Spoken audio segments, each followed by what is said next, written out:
कुजर कुलगाम इलाके में आज सिक्योरिटी फोर्सेस को बड़ी कामयाबी मिली है। इलाके में दोपहर दहशतगर्दों और सिक्योरिटी फोर्सेस के बीच एक एनकाउंटर शुरू हुआ था। इस एनकाउंटर में 2 दहशतगर्द हलाक हो गए हैं।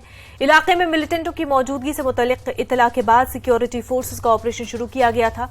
पुलिस और दीगर सिक्योरिटी फोर्सेस इस ऑपरेशन का हिस्सा थी। महलूक मिलिटेंटों में बासित अमीर भट्ट साकिना फिरसल और साकिब अहमद लोन साकिना हावूरा कुलगाम शामिल है। दोनों का ताल्लुक दहशतगर्द तंजीम हिजबुल मुजाहिदीन से बताया गया है। उनके कब्जे से 2 AK-47 राइफलें और दीगर मवाद बरामद हुआ है।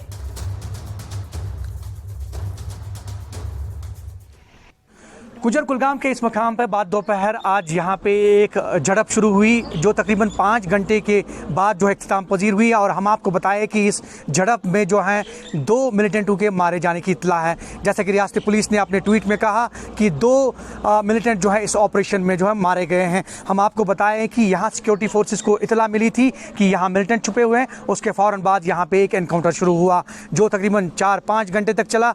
इसमें जो है दुतरफा गोलाबारी जो है वो हुई और इसमें जो रियासती पुलिस ने अपने ट्वीट में कहा 2 मिलिटेंट जो हैं वो अभी तक मारे।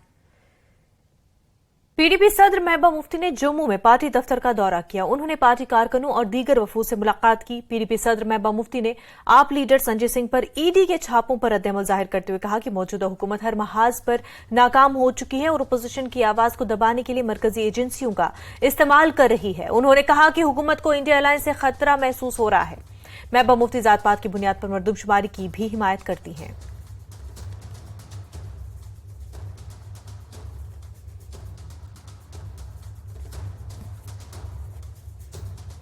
सरकार है इस वक्त ये हर महाज पे फेल हो गई है।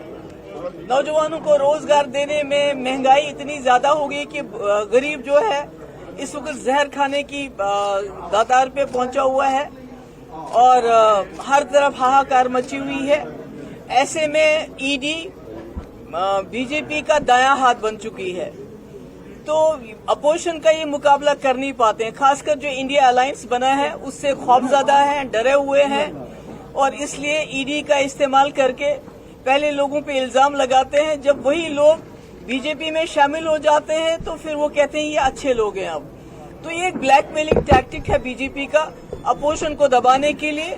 अपनी नाकामियां, अपनी बेरोजगारी, अपनी महंगाई और जो मणिपुर से लेके उज्जैन तक 12 साल की बच्ची से लेके 80 साल की औरत हो, 40 दिन के बच्ची हो, उनका बलात्कार होता है और बलात्कारी जैसे पहलवान बच्चियों के बलात्कारी इनके मेंबर पार्लियामेंट है।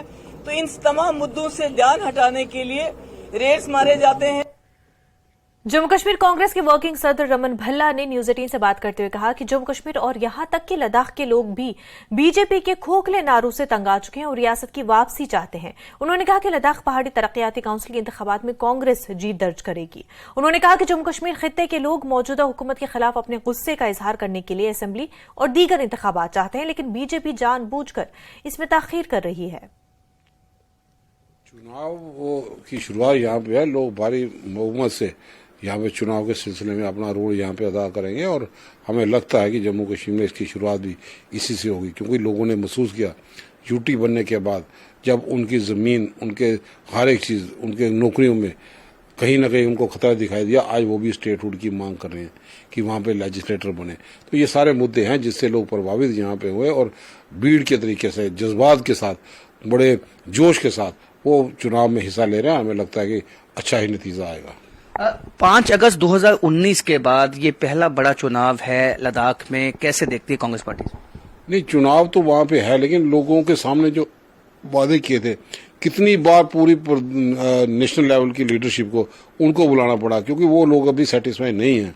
हम समझते हैं कि इन सब चीज़ों को देखें, ये शुरुआत नहीं, उसके बाद पंचायतों के भी अब BDC, DDC सारा उसके बाद यहाँ पे है। लोगों को जो उम्मीद थी, खासकर जम्मू कश्मीर लद्दाख के लोगों को, कि हमें रियासत का दर्जा वापस मिले और तभी लोग जो हैं वो सेटिस्फाई हो सकेंगे। और चाबी है कि ये चुनाव जमहूरियत के को बहाल करने के लिए कांग्रेस ने बड़ा बहुत बड़ा रोल अदा किया है। और एम्स जी, इसके साथ साथ अब जो आने वाले चुनाव हैं लोकसभा के, और अब जो ऑपोजिशन पार्टी है उन्होंने 10 अक्टूबर को प्रोटेस्ट भी करना है, कांग्रेस पार्टी किस तरह से इसमें एक्टिव रोल प्ले करेगी? पूरा सब गठबंधन पूरा बराबर है, मिलजुल के सब हम लोग करेंगे। एक सिंपल तौर पे सिंबॉलिक प्रोटेस्ट यहाँ पे होगा, पीसफुल पे एक आम आवाज यहाँ पे निकले कि लोग जो हैं वो इनसे खफा हैं कि जम्मू को टोटली टूरिस्ट डेस्टिनेशन ये लोग नहीं बना सके, बेरोजगारी चरम सीमा में पहुंचा दी। स्मार्ट मीटर, जो मीटर नहीं भी लगाओ तब भी उसकी रीडिंग बड़ी तेज आती है। बुलेट ट्रेन लोगों ने देखी नहीं होगी, लेकिन स्मार्ट मीटर के जरिए बुलेट ट्रेन की रफ्तार उस स्मार्ट मीटर के माध्यम से नजर आती है। लोगों की पेइंग कैपेसिटी नहीं है। जम्मू कश्मीर बीजेपी के सदर रविंद्र रायना ने जम्मू में एक प्रेस कॉन्फ्रेंस से खिताब किया। रायना ने अपोजिशन जमातों पर तनकीद की। रायना ने कहा कि जम्मू कश्मीर के लोग उनसे पूछते हैं कि जब जम्मू कश्मीर मुश्किल में था तो वो एहतजाज के लिए क्यों नहीं गए। जब लोग दहशतगर्दी की वजह से मुश्किलात का शिकार होते थे और हड़ताल की कॉल दी जाती थी, तब अपोजिशन ने एहतजाज क्यों नहीं किया। रायना ने कहा कि जब गुजर बकरवाल और दीगर महरूम तबकात अपने हकूक के लिए लड़ रहे थे तो इन जमातों ने उस वक्त एहतजाज क्यों नहीं किया।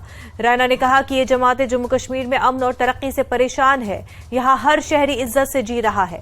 रायना ने सवाल किया कि ये पार्टियां कहां थी जब उन्होंने 2018 में पंचायत इंतखाबात का बायकॉट किया था। ये वही लीडर है जिन्होंने जम्मू कश्मीर में जमहूरी इदारों को मजबूत नहीं किया।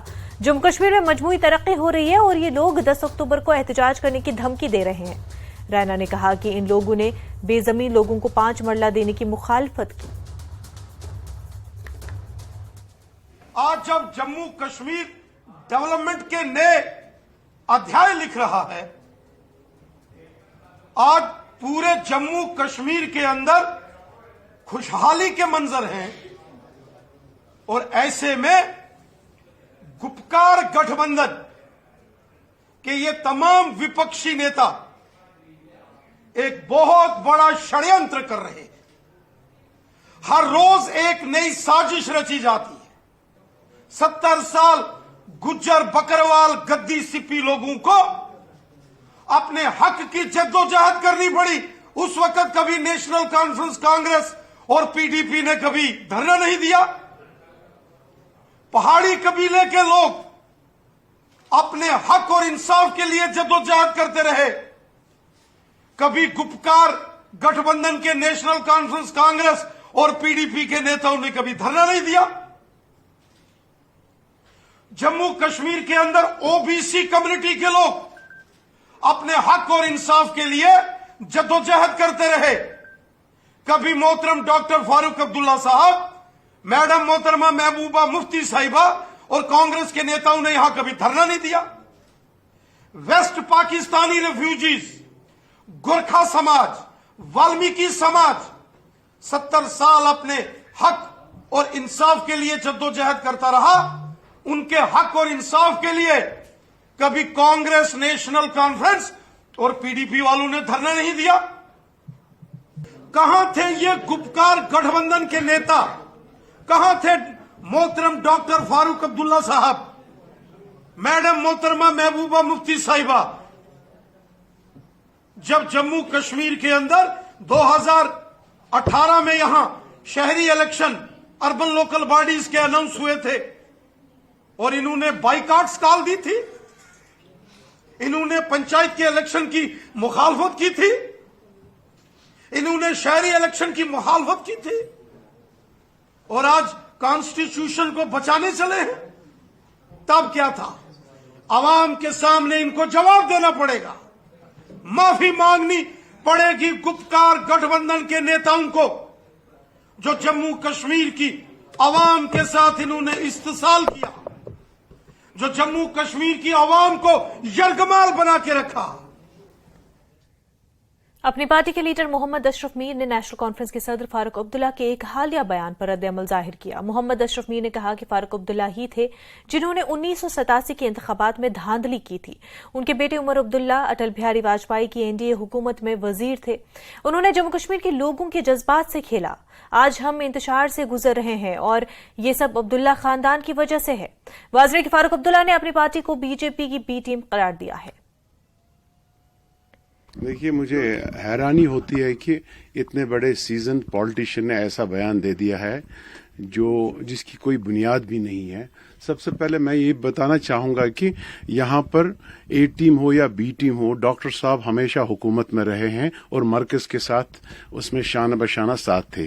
अगर देखा जाए पास्ट में तो वाजपेयी के टाइम पर उनके बेटे वहां पर एक कैबिनेट मिनिस्टर थे और एक्सटर्नल 2-3 पोर्टफोलियो पे रहे हैं वो उनके बेटे। और इसी तरह फारूक साहब का साजगाट तो हमेशा से बीजेपी के साथ रहा है।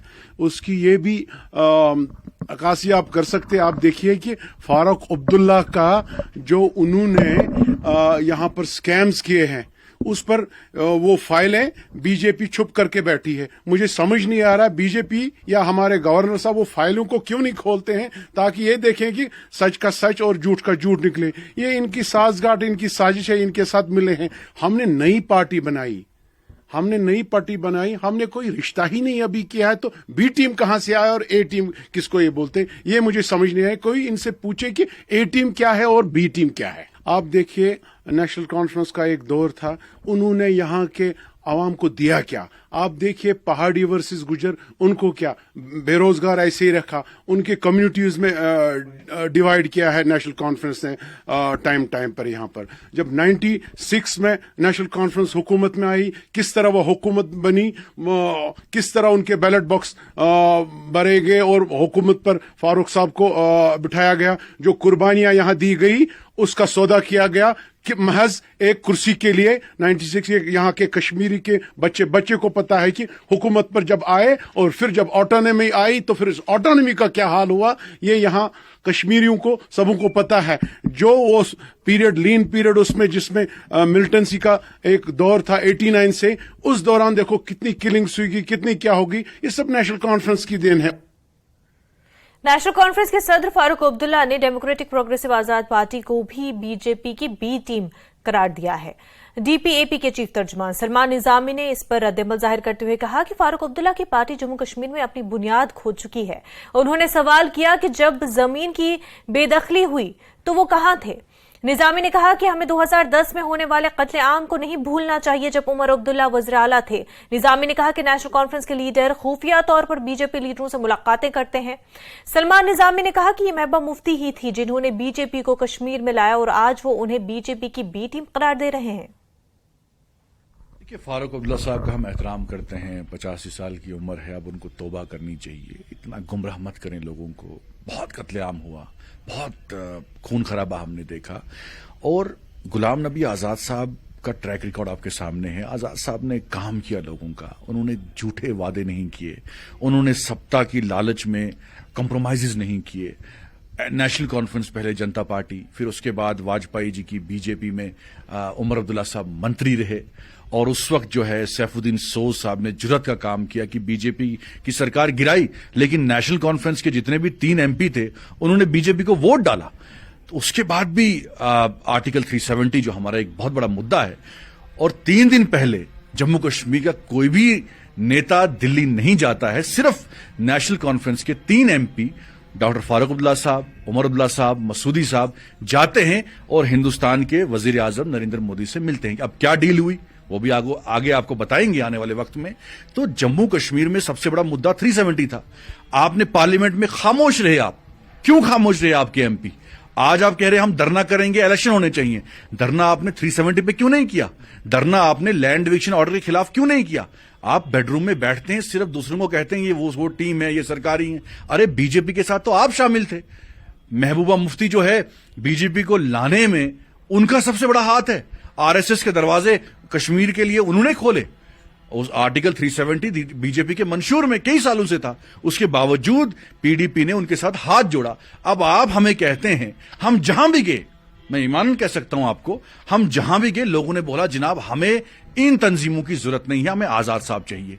अब हमें इतना अच्छा माहौल, इतना अच्छा रेस्पॉन्स मिल रहा है जम्मू कश्मीर में। हाल ही में आपने श्रीनगर में हमारा प्रोग्राम देखा, घास कटाई में भी हजारों की तादाद में लोग आजाद साहब को सुनने आए। आजाद साहब को सुनने इसलिए आए क्योंकि उन्होंने आजाद साहब का काम देखा है, उन्हें झूठ नहीं बोला। तो इन तंजीमों को लोग रिजेक्ट कर चुके हैं कि सिर्फ अंदर बैठ के तबसरे करते हैं, जमीन पे जीरो हैं। वो जाएं हमारे सामने। मैं चैलेंज करता हूं नेशनल कॉन्फ्रेंस को, पीडीपी को, आए हमारे सामने, दिखाएं कितने लोग उनके साथ हैं।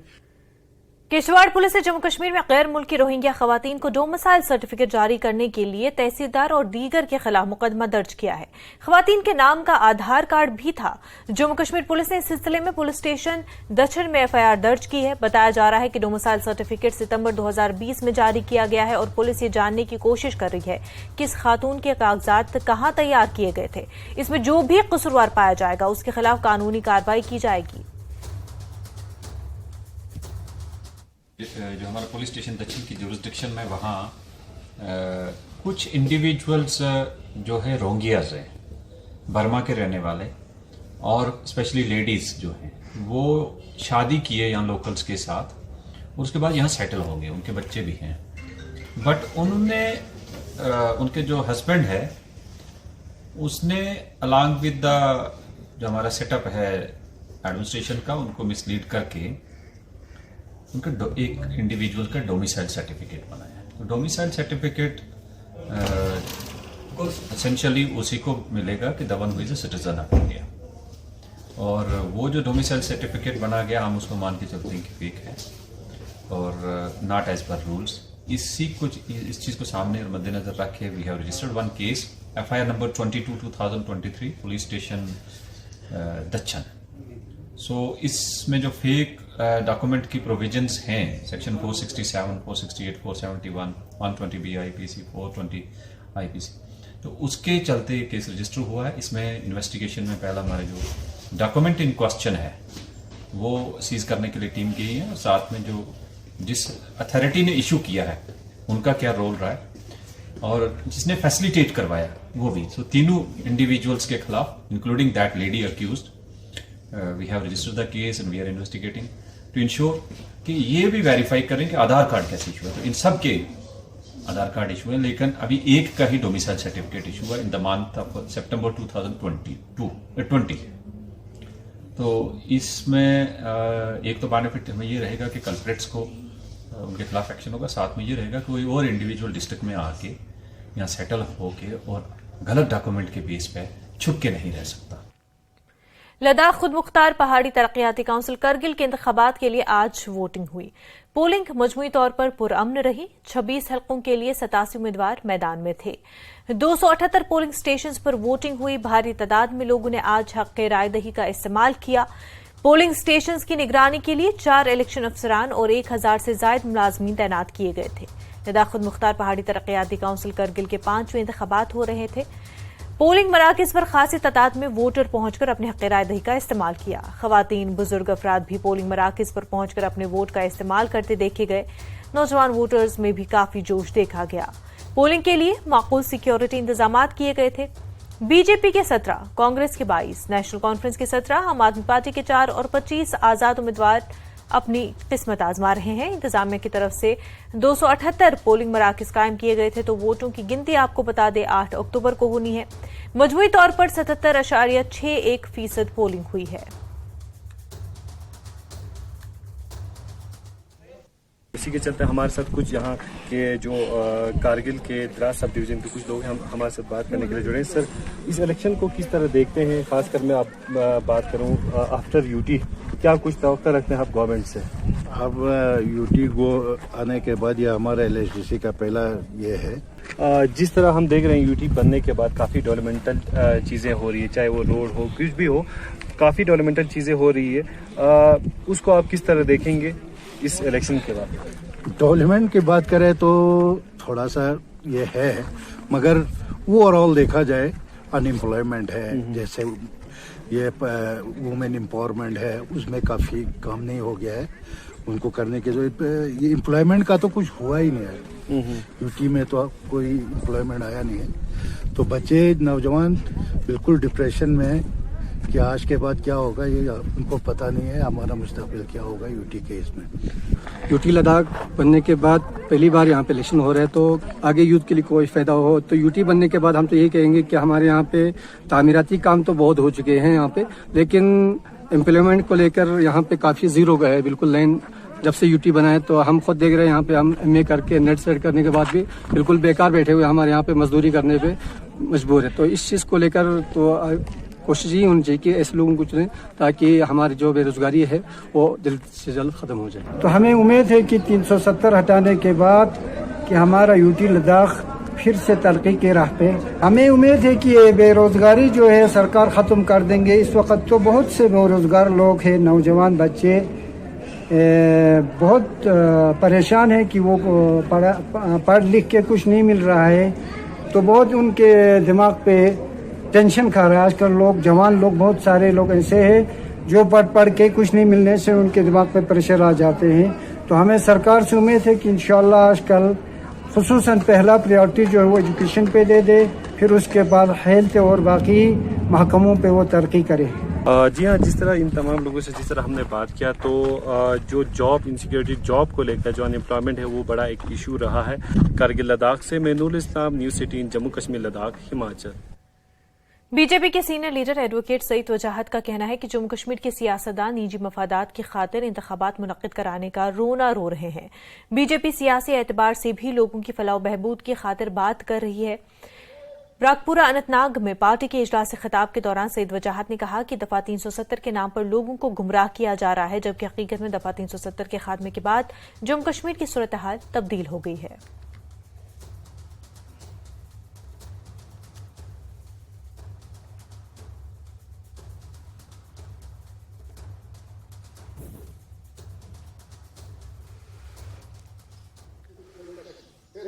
कल तक जब यहाँ 370 खत्म हुआ उस वक्त तमाम पार्टियों ने ऐलान किया, जिन्होंने कल बैठक की, कि हम इलेक्शन नहीं लड़े। तो आपने देखा होगा कि जब यूं ही डीडीसी का इलेक्शन हुआ, बीडीसी का इलेक्शन हुआ, वो अपने बच्चियों तमाम परिवार के साथ इलेक्शन में उतरे। उनका मकसद है खाली कुर्सी, उनको यहाँ के अवाम के साथ कुछ नहीं है। लेकिन भारतीय जनता पार्टी खादिम है लोगों के, हम गरीबों, मिस्किनों, लाचारों के साथ हैं। हम जो भी यहाँ गरीबों, मिस्किनों को जो जितने भी मसाइल हैं, हम उनको मसाइल हल करना चाहते हैं।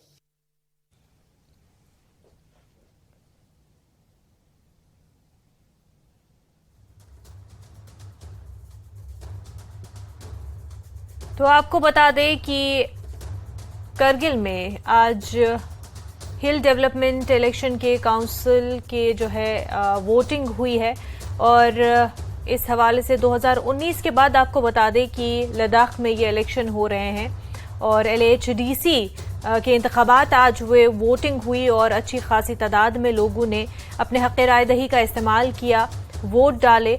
और आपको बता दें कि 73% जो है वोटिंग हुई है, और इस हवाले से 1000 जो है अफसरान तैनात भी किए गए थे पोलिंग मराकज़ पर। ख़वातीन, बुजुर्गों की अच्छी खासी तादाद जो है पोलिंग बूथ पर नज़र आई, तो नौजवान भी जो है काफ़ी पुरजोश नज़र आए इंतखाबात को लेकर के। आपको बता दें कि हिल काउंसिल के इलेक्शंस के लिए नेशनल कॉन्फ्रेंस और कांग्रेस ने अलायंस किया, तो सीधा मुकाबला नेशनल कॉन्फ्रेंस और कांग्रेस का बीजेपी से माना जा रहा है। अब वोटों की गिनती 8 अक्टूबर को होनी है। ये हमेशा से माना गया है कि करगिल में नेशनल कॉन्फ्रेंस का होल्ड बहुत ज्यादा रहा है और उसके बाद कांग्रेस का होल्ड जो है करगिल में बहुत रहा है, लेकिन इस बार का सीधा मुकाबला जो है नेशनल कॉन्फ्रेंस कांग्रेस का बीजेपी के साथ माना जा रहा है। हमारे साथी नूर इस वक्त हमारे साथ बराह रास्त जुड़ चुके हैं। नूर, हमें बताया कि आज हिल काउंसिल के हवाले से वोटिंग हुई है, अच्छी खासी वोटिंग हुई है, लोगों की बड़ी तादाद जो है पोलिंग बूथ्स पर नजर आई। इस हवाले से हमें जानकारी दे, कैसा मंजर रहा आज? जी हाँ, अगर मैं लद्दाख ऑटोनॉमस डेवलपमेंट काउंसिल के हवाले से मैं बात करूं तो आज जिस तरह जो सुबह के 8 बजे जो इलेक्शन शुरू हुआ है, जो कि अभी 4 बजे जो है इलेक्शन खत्म हो गए हैं, तो यहाँ काफी लोगों में जोश देखा गया। इवन अभी जो हमें अभी इस वक्त हमें जो रिजल्ट अभी जो हमें ऑब्जर्वर और इलेक्शन कमेटी की तरफ से मिल रहा है, 75% जो है वोट कास्ट हो चुके हैं। इवन अभी भी कुछ दूर दराज इलाके हैं। मैं आपको एक चीज वाजे करना चाहता हूँ कि कारगिल का जो इलाका है, जो एरिया है, वो 14,000 स्क्वायर किलोमीटर में फैला हुआ है। तो कुछ ऐसे भी पोलिंग स्टेशन है जो यहाँ से कम 200-300 किलोमीटर भी दूर है। तो वहां से जो पोलिंग स्टाफ है और ईवीएम्स अभी आ रहे हैं, तो वहां से भी अभी आएंगे, तो जो है जो अभी जो हमें 75% का जो नंबर मिला है शायद वो बढ़ जाए। और जो ये जो नंबर है ये पिछले इलेक्शन से जो है काबिल तारीफ काबिल तारीफ नंबर्स है ये। जी नूर, बिल्कुल जैसा कि आप बता रहे हैं कि जो पोलिंग परसेंटेज है अभी 75% बताई जा रही है और अभी ये और बढ़ भी सकती है, तो काफी अच्छी तादाद में इस बार लोगों ने अपने हक़ राय दही का इस्तेमाल किया है। और 2019 के बाद से ही क्योंकि जो ये इलेक्शन हो रहे हैं और ऐसे में लोग बढ़ चढ़कर इलेक्शन में हिस्सा ले रहे हैं। पोलिंग मराकज पर किस तरह के इंतजामात थे, इस हवाले से भी हमको जानकारी दें।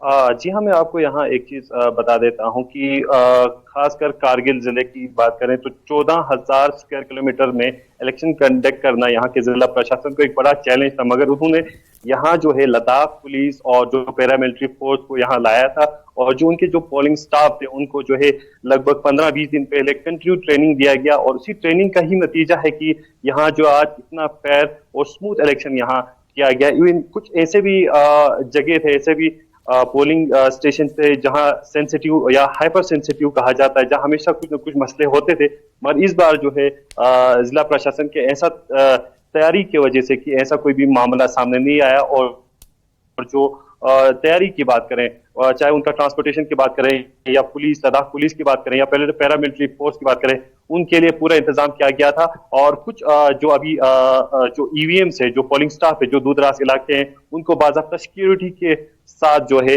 अभी वो जो है यहाँ स्ट्रांग रूम की तरफ आ रहे हैं, जो कि यहाँ कारगिल में पॉलिटेक्निक कॉलेज जो है उसको स्ट्रांग रूम बनाया गया है और वहां की तरफ उनको लाया जा रहा है। और 8 तारीख को यहाँ काउंटिंग होगा और जिस तरह जो यहाँ का रूट है कि 11 तारीख को, अक्टूबर 11 तारीख को जो है यहाँ काउंसिल को यहाँ शक्ल दिया जाएगा। जी बिल्कुल, तो 8 तारीख को वोटिंग की गिनती होगी। वोटर्स ने जो अपने हक़ राय का इस्तेमाल किया, वोट दिए हैं, उसकी गिनती 8 अक्टूबर को होने जा रही है। नूर, ये भी बताएं कि आपने लोगों से बात की, सुबह से ही आप लोगों से बात कर रहे थे पोलिंग बूथ्स पर, उनके मसले मसाइल जान रहे थे, क्या बातचीत हुई और लोगों का मजमूई तौर पर क्या कुछ कहना था? जी हाँ, जिस तरह हमारे पूरे न्यूज़ 18 की टीम पूरे कारगिल पूरे डिस्ट्रिक्ट में जिस तरह लोगों से बात कर रहे थे, इवन जब हमने ही बात किया लोगों से पोलिंग बूथ के बाहर, तो उनका भी यही कहना था कि जिस तरह से डेवलपमेंट हो रहा है, जो यूनियन टेरिटरी बनने के बाद जिस तरह डेवलपमेंट हुआ है, काफी वो खुश है, मगर उसके साथ भी है जो जॉब इनसिक्योरिटी है उसको लेकर जो है काफी वो मायूस है। तो उनका भी यही डिमांड है, जिस पार्टी को भी वो वोट दे रहे हैं, उनका यही एक पहला ही डिमांड रह रहा है कि जॉब जो है उनके लिए काफी मैटर कर रहा है। इवन डेवलपमेंट को लेकर वो काफी खुश है। जी बिल्कुल, तो लोगों के कई मसाइल भी है और काफ़ी हद तक काम से भी खुश है। अब क्योंकि ये माना जा रहा था नूर इस इलेक्शन के हवाले से कि रास्त तौर पर मुकाबला जो है अलायंस यानी कि नेशनल कॉन्फ्रेंस कांग्रेस का बीजेपी के साथ है। अब ऐसे में असल कितना मुकाबला रहा और लोगों ने किसको अपना वोट दिया है, वो 8 अक्टूबर को सामने आएगा जब वोटों की गिनती होगी। बहरहाल नूर, बेहद शुक्रिया तमाम जानकारी के लिए। खबरों का सिलसिला आगे भी जारी रहेगा, लेकिन उससे पहले एक छोटा सा ब्रेक।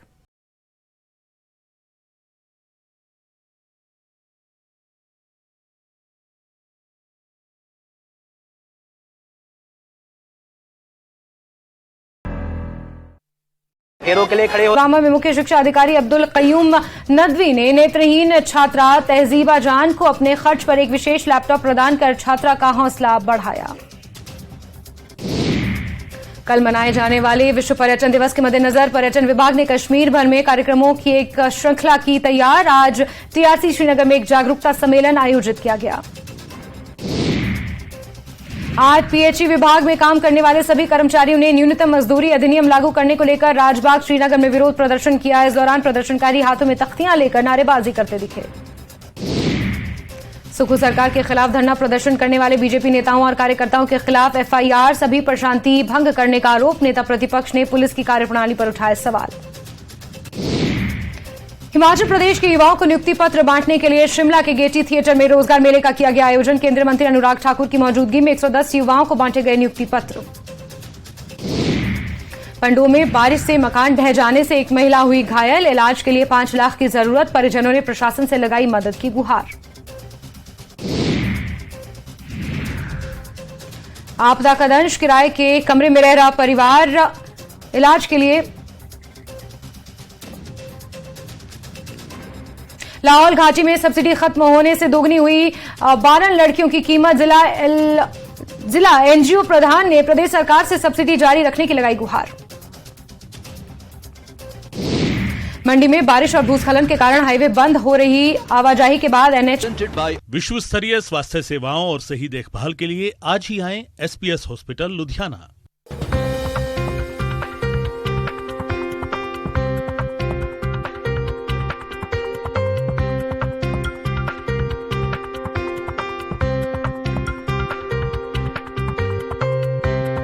हेडलाइंस प्रेजेंटेड बाय विश्व स्तरीय स्वास्थ्य सेवाओं और सही देखभाल के लिए आज ही आएं एसपीएस हॉस्पिटल लुधियाना।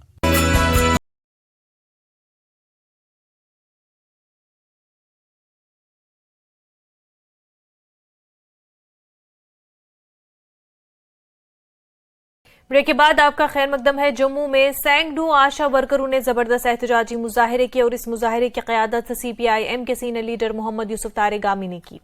वाली आशा वर्कर्स ने मुतालबा किया कि उनके माहाना मुशाहिरे में इजाफा किया जाए। उन्होंने दीगर मुतालबात को भी उजागर किया। तारेगामी ने कहा कि आशा वर्कर्स बहुत ज्यादा समाजी काम कर रही हैं, लेकिन उन्हें मुनासिब हिस्सा नहीं मिल रहा है।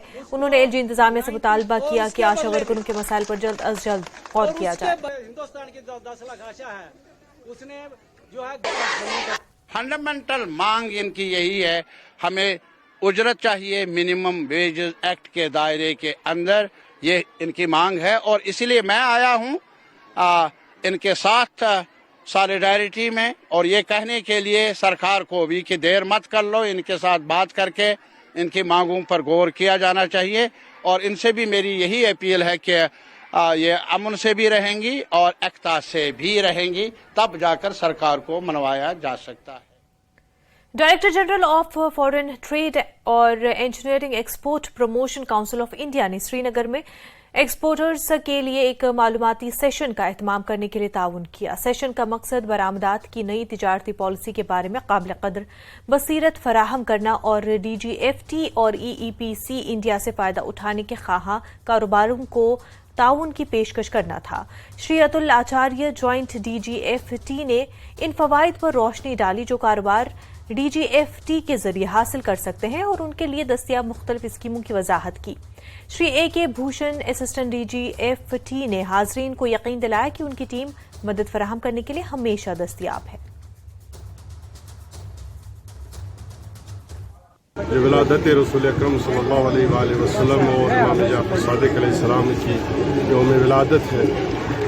ये हफ्ता ही 12 रबीउल अव्वल से हफ्ते वहदत के उन्वान से मनाया जाता है और इन रैलियों का मकसद ये है कि उम्मत इस्लामिया में वहदत का पैगाम दिया जाए। उम्मत इस्लामिया में जो इंतशार है और दुश्मनी अनासिर की जो साजिशें हैं उनको नाकाम बनाकर मुस्लिम उम्मा को एकजुट किया जाए और अहदाफ मोहम्मदी के लिए साथ मिलकर काम किया जाए। कि शयातीन अपना जो काम है वो करते हैं, उनसे वही तवक्का है, लेकिन हमें ये समझना चाहिए कि हमारा काबा एक है, हमारी किताब एक है, हमारा अल्लाह एक है और ये चीज़ हमको मुत्तहिद करती है। और हमेशा जब हम directorate of handicrafts and handloom ने श्रीनगर के रथपुरा ईदगाह में एक सिल्क कारपेट सेंटर का इफ्तिताह किया। कार खानदान स्कीम 2021 में मुतारिफ कराई गई थी और इस स्कीम का मकसद कश्मीर के फन और दस्तकारों को फरोग देना है। वर्कशॉप अगले 6 माह तक जारी रहेगी। बहुत से कारीगरों खास तौर पर खवातीन ने इस स्कीम को अपनाया है। डीसी श्रीनगर एजाज असद ने सेंटर का इफ्तिताह किया।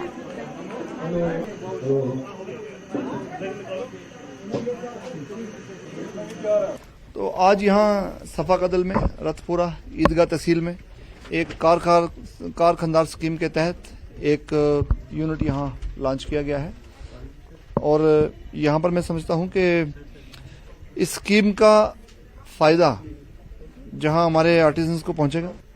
1 डिस्ट्रिक्ट 1 प्रोडक्ट स्कीम जो है गवर्नमेंट ऑफ इंडिया की, उस स्कीम के तहत हमने सिल्क कारपेट को नोटिफाई किया था, तो ताकि ये जो डाइंग आर्ट है इसको रिवाइव किया जाए। और सिल्क कारपेट्स ख़ास तौर पर जो कश्मीर में बनती हैं, इनका हमारे जो आर्टिजन्स हैं, मैं समझता हूँ कंप्यूटर से भी पहले, कंप्यूटर प्रोग्रामिंग एल्गोरिदम से भी ज़्यादा पहले हमारे जो आर्टिजन्स हैं उनके जहन में ये प्रोग्राम फिट है। तो अब इसको कंप्यूटर में लाने की ज़रूरत है ताकि स्केल और स्पीड का भी ध्यान रखा जाए, प्रोडक्शन बढ़ाई जाए, प्रोडक्शन बढ़े, कम टाइम में ज़्यादा प्रोडक्शन हो। एक सिल्क कारपेट को, ऐसी भी सिल्क कारपेट्स हैं जहाँ 5-5 साल लग जाते हैं बनाने में, तो इस टाइम को कैसे रिड्यूस किया जाएगा, उस पर हमारे जो आर्टिजन्स हैं उनको वो ध्यान दे रहे हैं और सरकार भी हर तरीके से उनकी मदद करने के लिए तैयार है। जब मेरे एजुकेशन के बाद जो मैंने कुछ इनोवेशन है इसमें किया है, क्राफ्ट को थोड़ा सा तब्दील किया है, जो ऑलरेडी यहाँ पर हम रिवायती तौर पर कारपेट्स बनाते थे, तो थोड़ा सा ट्रेंड मैंने चेंज किया, एक डिज़ाइन को चेंज किया, एक वीविंग प्रोसेस को चेंज किया, तो इंटरनेशनल लेवल पर जो उसका सपोर्ट है वो बहुत अच्छा आया है। तो उसकी बिना पर जब डायरेक्टर ऑफ हैंडीक्राफ्ट ने ये हमारा काम देखा, वो बहुत मुतासिर हो गई है कि तो फिर हमें यहाँ लॉन्च हो गई अब ये कारखानदार स्कीम। आई थिंक जो यहाँ पर वीवर्स इसके साथ जुड़ेंगे और एक गुड मार्जिन उनको मिलेगा महीने में, क्योंकि जो हमारा ये कारपेट का सनत जो है डे बाय डे खत्म होता जा रहा है। तो मुझे लगता है आने वाले दिनों में अगर इस तरीके से हम डायरेक्टर ऑफ हैंडीक्राफ्ट इस तरीके से सेटअप उठाएगा, तो मुझे लगता है ये आने वाले दिनों में जो क्राफ्ट के लिए बहुत अच्छी खबर है, न्यूज़ है। तो फ्यूचर के लिए आई थिंक इट्स वेरी, जो वीवर्स इसमें जुड़ जाएंगे ये अच्छी बात है, और वो घर बैठे अपना जो रोजी रोटी का मसला है वो कमाएंगे, तो ये एक गुड सेटअप है। गवर्नमेंट डिग्री कॉलेज पामपुर ने डायबिटीज और seminar committee, centre for dialogue and reconciliation association Nai Delhi के ताउन से पुरअमन जिंदगी गुजारने के लिए मवासलात की महारत पर एक रोजा सेमिनार का इनेकाद किया। Shobha Barve, executive secretary centre for dialogue, Gurmeet Kaur, साबिक associate professor college of education, और जरीफ अहमद जरीफ, शायर और मौरिख भी मौजूद रहे। वादी से माइग्रेशन करने वाले पंडित बरादरी और मुसलमानों के भाईचारे पर तलबा को जानकारी फराहम की गई और इस भाईचारे को दोबारा जिंदा करने के लिए इकदाम उठाने पर तलबा को जानकारी दी गई।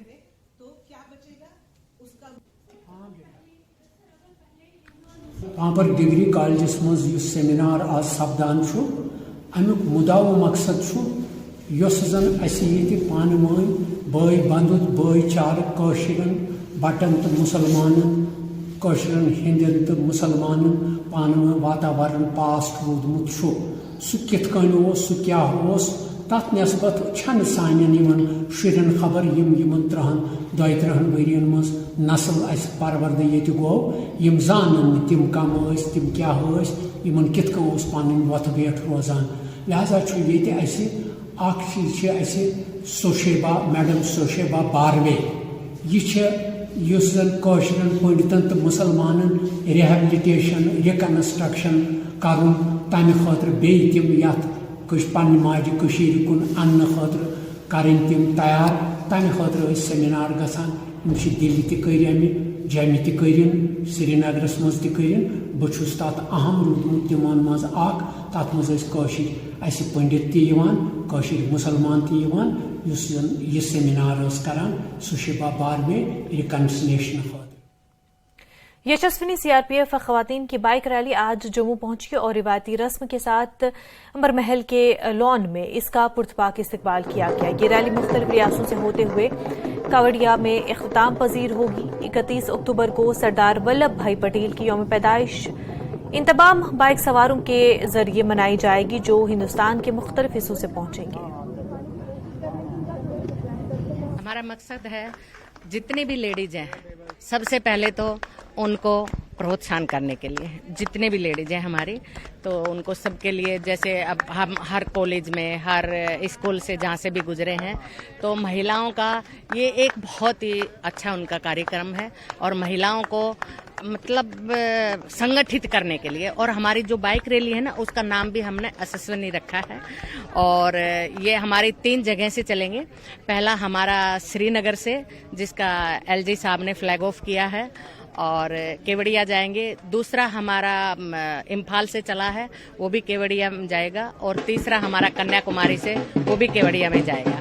तो हम 75 बाइक है, 10,000 किलोमीटर की दूरी तय करके हम केवड़िया में पहुंचेंगे और उसके साथ में हम 15 राज्यों से और 2 यूटी से हम क्रॉस कर रहे हैं। अच्छा, मकसद है, मैंने ये बताया ना आपको, बेटी पढ़ाओ बेटी बचाओ, यशस्विनी, एकता, सबका संगठित करना है। श्रीनगर की जो है 3 तारीख को शुरू हुई थी ये यात्रा, और यहाँ अभी जम्मू संभाग का हम लोग स्वागत कर रहे हैं यहाँ पर हरी पैलेस में।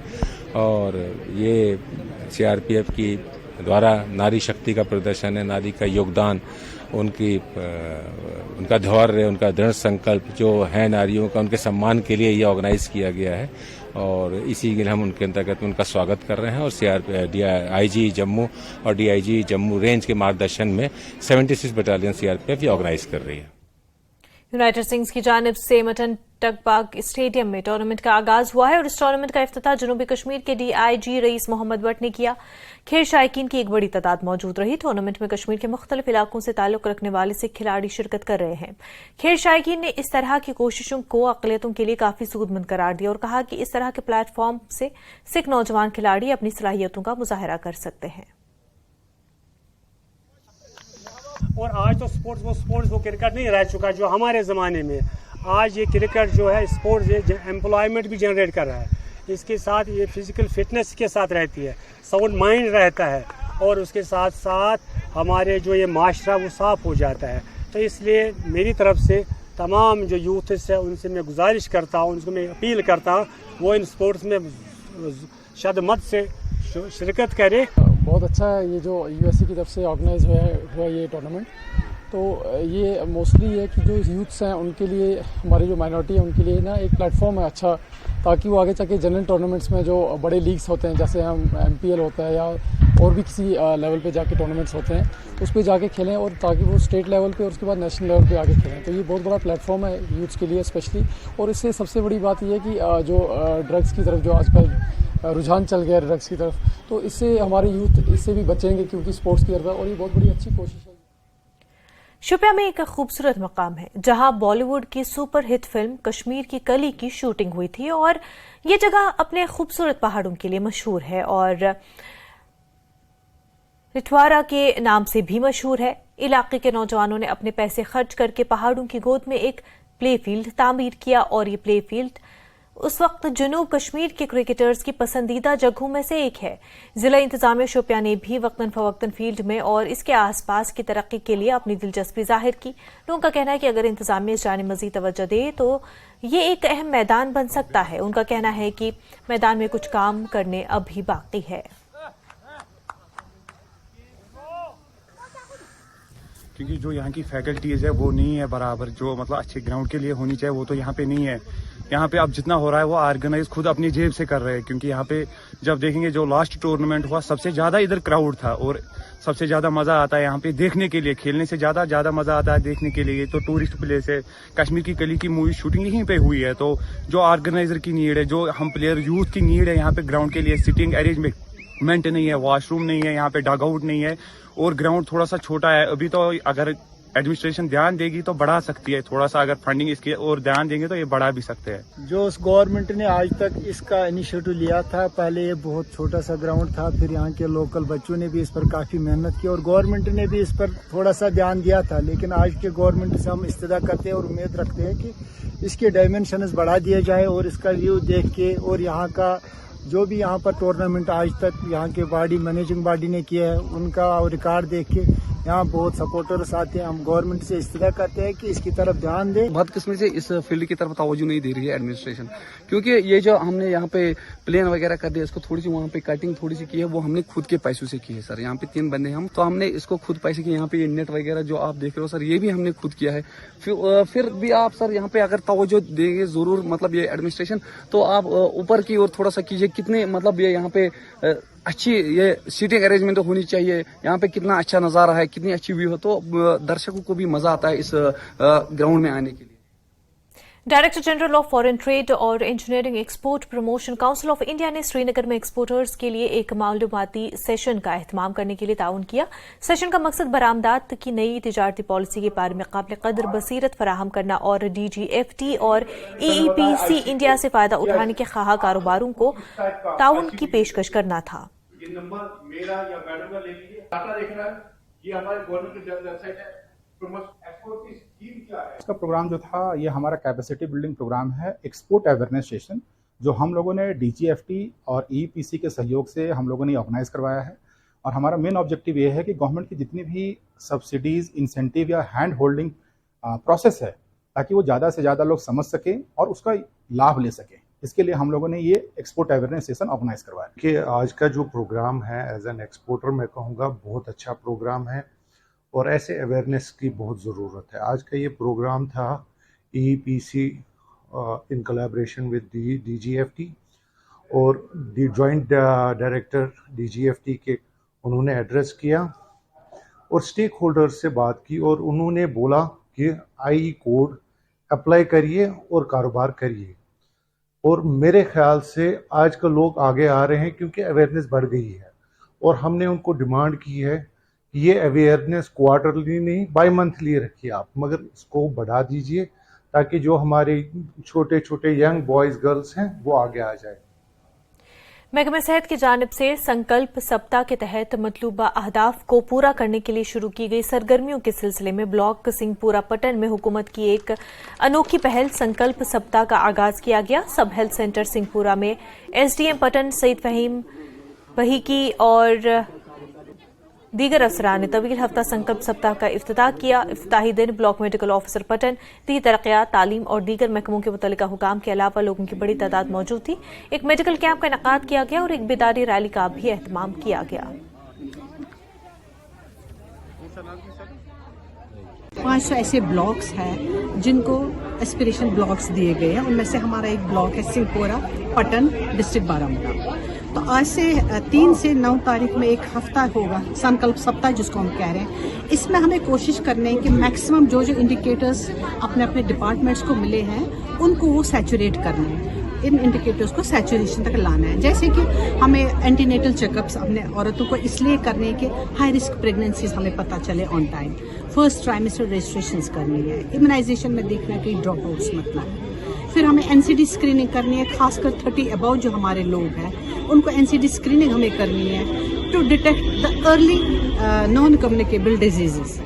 दूसरा अनीमिया मुक्त भारत में इट्स वेरी इंपॉर्टेंट प्रोग्राम जो एक इंडिकेटर है हेल्थ डिपार्टमेंट का। इसमें भी हमें देखना है कि अनीमिया मुक्त हमें हिंदुस्तान बनाना है। आज हम free of cost blood sugar भी कर रहे हैं और HB टेस्ट भी इन सारे लोगों को कर रहे हैं जो हमारे कैंप में आप देख रहे हैं, हमारे कैंप में आज आ रहे हैं।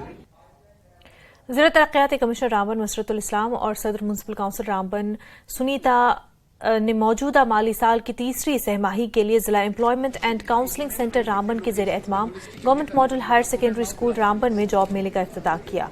मुख्तलिफ भर्ती करने वाली कंपनियों के नुमाइंदों और DE एंड CC रामबन के दीगर ओहदेदारों ने तकरीबात में शिरकत की। और जितने कैंडिडेट्स हैं पिक फ्रॉम आवर यूथ, उनके इंटरव्यूज़ वो कंडक्ट कर रहे हैं। मुझे बहुत खुशी है कि काफ़ी बच्चों को हमारी जो म्युनिसिपल काउंसिल की प्रेसिडेंट हैं सुनीता जी, उन्होंने जो है प्लेसमेंट ऑर्डर्स भी दिए हैं। हमें बताया गया है कि तकरीबन 300 वैकेंसीज आज जो है वो फिलअप करेंगे। साथ ही साथ बहुत सारे एस्पायरिंग यूथ, क्वालिफाइड जो हमारे यूथ हैं जो नेशन बिल्डर्स है टुमारो, वो भी यहाँ पर आए हुए थे और मौके का फ़ायदा उठा के हमने उन्हें बहुत सारे गवर्नमेंट स्कीम्स के बारे में बताया। खास तौर से स्कीम्स जो सेल्फ एम्प्लॉयमेंट और सस्टेनेबल लाइवलीहुड यूनिट्स को इस्टेब्लिश करने में है, चाहे वो मुमकिन है, तेजस्विनी है, prime minister's employment generation programme है, या एग्रो एंड एलाइड सेक्टर्स की जो स्कीम्स हैं। और साथ ही साथ बच्चों को हमने कम्पिटिटिव एज पे जो हमारे एग्ज़ाम्स होते हैं रिक्रूटमेंट के, चाहे वो KS के एग्ज़ाम्स हों, IAS के एग्ज़ाम्स हों या SSB के जो एग्ज़ाम्स होते हैं, उनको कैसे क्रैक किया जाए, उसमें ट्रेनिंग शेड्यूल, एग्जामिनेशन प्रिपरेशन, उसके बारे में भी थोड़ा आगा। प्रोफेशनल गोल्फ टूर्नामेंट जम्मू में शुरू हो गया है। टूर्नामेंट का इफ्तिताह लेफ्टिनेंट गवर्नर के मुशीर RR भटनागर और कमिश्नर सेक्रेटरी सकाफत और सयाफत ने किया। टूर्नामेंट में मुल्क के मुख्तलिफ हिस्सों से 126 खिलाड़ी हिस्सा ले रहे हैं।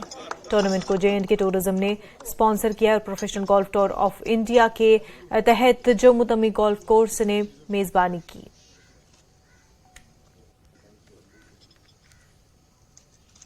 थर्ड एडिशन है JK ओपन का और ये दूसरी बार यहाँ जम्मू तवी गोल्फ कोर्स पे होल्ड किया जा रहा है। आप जानते हैं कि JNK बदल रहा है और उसी क्रम में टूरिज्म और गोल्फ दोनों का जो एक बहुत ही अट्रैक्टिव पैकेज है वो भी JNK बहुत बखूबी ऑफर करता है। 1,60,00,000 टूरिस्ट अभी तक JNK में इस वर्ष आ चुके हैं और जो जेएनके का नया बदलाव है, जिसमें शांति, प्रगति, डेवलपमेंट, ग्रोथ, उसी के क्रम में आज यहाँ पर पीजीटीआई के साथ और जम्मू जेएनके टूरिज्म के साथ यहाँ पर ये पीजीटीआई जेके ओपन होल्ड किया जा रहा है। इसमें देश के ही नहीं बल्कि अंतर्राष्ट्रीय गोल्फर्स भी भाग ले रहे हैं और ये निश्चित रूप से जो हमारी पहल है कि टूरिज्म को बढ़ावा देने की और खेलों को बढ़ावा देने की, उन दोनों के लिए ये एक बहुत ही मील का पत्थर साबित होगा। स्पोर्ट्स में भी आपने देखा है कि कितना बल दिया जा रहा है और इंफ्रास्ट्रक्चर गांव से लेकर पूरे यूटी लेवल और नेशनल लेवल तक का और बहुत से नेशनल और इंटरनेशनल टूर्नामेंट्स यहाँ पर होल्ड किए जा रहे हैं और हमारे टीम्स, हमारे स्पोर्ट्स पर्सन्स बहुत अच्छा कर रहे हैं। तो मैं बहुत बहुत शुभकामनाएं देना चाहता हूं जेके टूरिज्म को, पीजीटीआई को, सिद्रा गोल्फ कोर्स को। निश्चित रूप से ये जेएनके में हमारे गोल्फ और टूरिज्म दोनों को एक बहुत ही जो है उसके लिए एक इम्पॉर्टेंट इवेंट है और उसको बहुत बढ़ावा देगा। इसी शुभकामनाओं के साथ मैं प्लेयर्स को I wish them all the best for a great game. Thank you. जय हिंद, जय भारत। कश्मीर न्यूज में फिलहाल इतना ही, पर प्राइम डिबेट देखने के लिए आप बने रहे न्यूज 18 जम्मू कश्मीर लद्दाख हिमाचल के साथ। आदाब।